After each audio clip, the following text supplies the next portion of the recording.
Was David Lee Roth brilliant?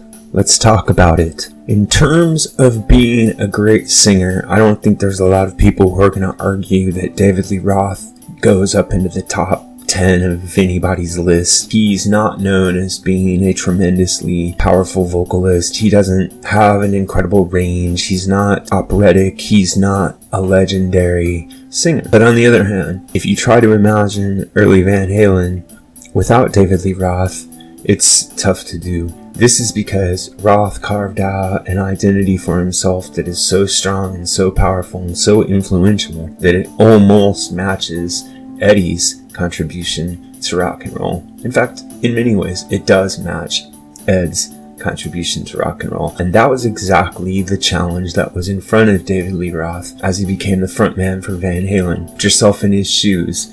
You're in a band that's dominated by a virtuoso guitar player. His brother is the drummer, and the name of the band is his last name. Of course, calling the band Van Halen was David Lee Roth's idea. But when you listen to Eddie's playing, you hear this breakthrough visionary expression.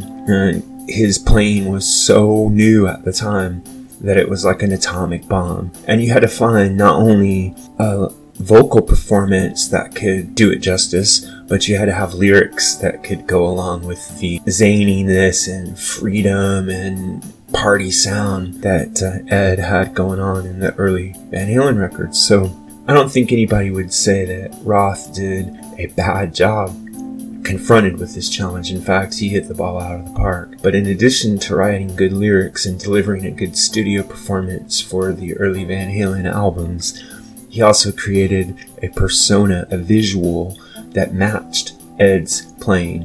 And this is a crucial thing as music moved toward the MTV era. The next thing that I want to point out in terms of Roth's contribution to Van Halen is how he was able to roll with the changes. Now, I know this is a slightly controversial claim because he didn't like Eddie's status as a guitar hero. He was opposed to the introduction of the keyboards as such a strong element, and he didn't want to do jump, etc., etc. But if you think back on it, he was an advocate for the band doing a lot of cover songs all throughout, and he was always pushing them in what he calls a girl-friendly dance direction, which is a good balance or compensation for that heavy guitar-dominated, riff-centered music that Eddie and Alex were making really early on. Despite the friction that took place over Jump and other keyboard-heavy songs, you have to give Roth credit for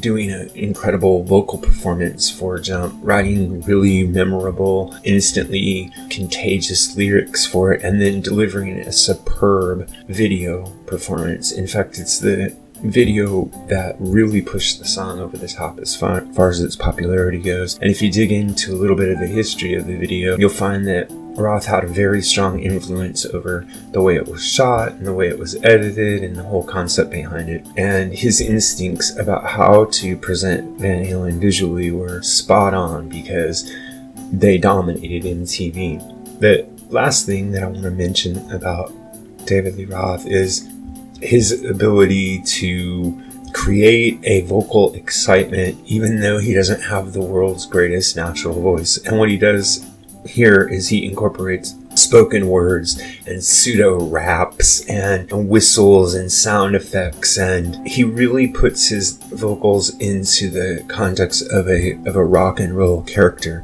In a way, he almost has a Kiss-like persona in terms of the larger than life presentation, but he's not wearing Kiss-style makeup. At the same time, that persona is what drives the presentations of the song, and it compensates for what some might argue is a weak voice. So if you put all of these elements together, I think it's pretty obvious that David Lee Roth was brilliant, and he was a great frontman, and he was the perfect frontman for the early Van Halen material.